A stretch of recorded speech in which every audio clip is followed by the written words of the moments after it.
Good morning. मैं Rajiv Dubey, department of history, intermediate, Jamshedpur competitive college Jamshedpur.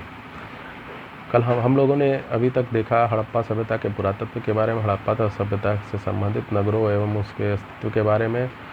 चूँकि यह चैप्टर अब क्लोज हो गया, ख़त्म हो गया है, तो मैं उससे जुड़े हुए कुछ पॉइंट्स बता देना चाहता हूँ।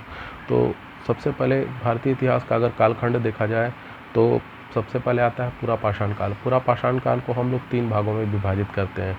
पहला है 25 लाख से 1 लाख ईस्वी पूर्व, जिसे निम्न पूरा पाषाण काल कहा जाता है, जो होमो इरेक्टस मानव का काल माना गया है। दूसरा आता है 1 लाख से 40,000 ईस्वी पूर्व, जो मध्य पूरा पाषाण काल माना जाता है। निएंडरथल मानव का काल ये माना जाता है। तीसरा है 40,000 से 10,000 ईस्वी पूर्व, उच्च पूरा पाषाण काल, इसे क्रो मैग्नन मानव का काल माना जाता है। फिर दूसरा आता है 10,000 से 4,000 ईस्वी पूर्व, मध्य पाषाण काल। तीसरा 7,000 से 1,000 ईस्वी पूर्व, नव पाषाण काल। 2750 से 1700 ईस्वी पूर्व, सिंधु घाटी सभ्यता। 1,000 ईस्वी पूर्व, लौह काल, महापाषाण, समाधान। उसके बाद हड़प्पा सभ्यता की खोज 1921 में हुई थी। हड़प्पा एवं मोहनजोदड़ो सभ्यता के प्रमुख स्थल थे। पिगट महोदय ने इन्हें साम्राज्य की जुड़वा राजधानियाँ कहा है। यानी हड़प्पा सभ्यता या सिंधु घाटी सभ्यता की जो प्रमुख नगर या स्थल थे वो हड़प्पा और मोहनजोदड़ो थे, और पिगट महोदय ने इन्हें इस हड़प्पा साम्राज्य की जुड़वा राजधानी कहा है। यह एक हड़प्पा सभ्यता एक नगरीय सभ्यता थी।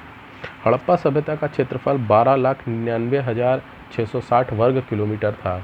अगर आज के वर्तमान परिप्रेक्ष्य में हम देखें, आज के वर्तमान स्थिति के बारे में देखें, तो भारत के कुल क्षेत्रफल का लगभग तीसरा हिस्सा, 1/3 हिस्सा उस समय हड़प्पा सभ्यता का क्षेत्रफल था। हड़प्पा एवं मोहनजोदड़ो के बीच की दूरी 670 किलोमीटर है।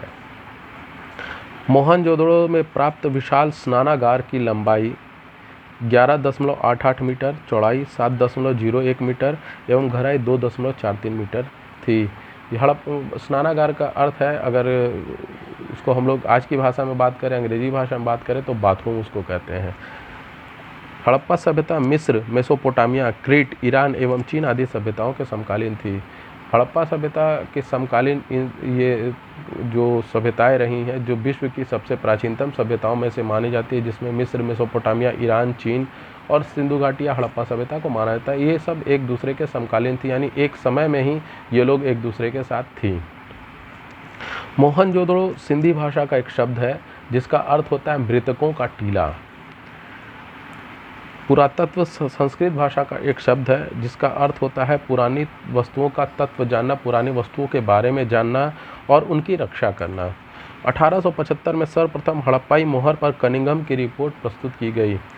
हड़प्पा सभ्यता के धौलावीरा से एक सबसे बड़ा अभिलेख सूचना पटल के रूप में मिला है, जिसमें कुल 9 चिन्ह थे। यानी अभिलेख होता है जो एक पत्थर पर हम लोग उसके बारे में कुछ लिखते हैं, अपने समय के बारे में या अपने बारे में कुछ लिखते हैं, उसको अभिलेख कहा जाता है।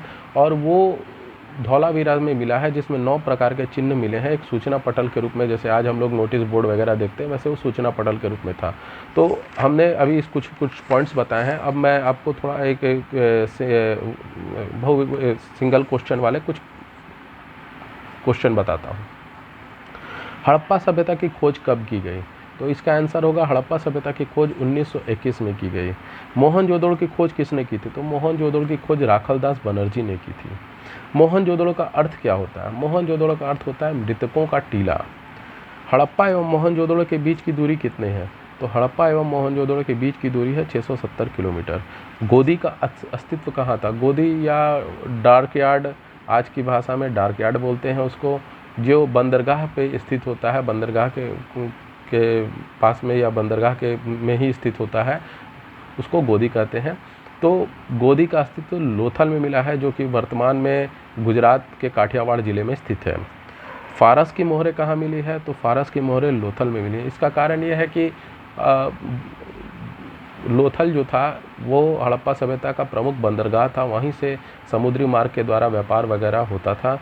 तो वहाँ से चूँकि समुद्री मार्ग या नदी मार्ग द्वारा व्यापार होता था, तो वहाँ से दूसरे सभ्यताओं में, ईरानी सभ्यताओं, मेसोपोटामिया सभ्यताओं में भी वहाँ हमारा व्यापार होता था, तो उसके कारण वहाँ से फारस की मोहरें मिली हैं। विशाल स्नानागार किस स्थान पर मिला है? विशाल स्नानागार मोहनजोदड़ो में मिला है, क्योंकि मोहनजोदड़ो की ये विशेषता रही है विशाल स्नानागार की, जिसमें कई लोग एक साथ स्नान कर सकते थे। हड़प्पाई मोहर पर सर्वप्रथम कनिंघम महोदय ने कब अपनी रिपोर्ट प्रस्तुत की? तो हड़प्पाई सभ्यता पर सर्वप्रथम कनिंघम महोदय ने 1875 ईस्वी में रिपोर्ट प्रस्तुत की। तो आज हम लोगों ने ये सब छोटे छोटे पॉइंट्स देखा है। उसके बाद में नेक्स्ट में हम लोग नेक्स्ट चैप्टर शुरू करेंगे, और मैं कुछ क्वेश्चन भी दे रहा हूँ PDF में, वो आप लोग ज़रूर देखेंगे। धन्यवाद। अगर आप लोगों को ये वीडियो पसंद आया तो लाइक करें, कमेंट करें, शेयर करें, और ज़्यादा से ज़्यादा मात्रा में इसे शेयर करें। धन्यवाद।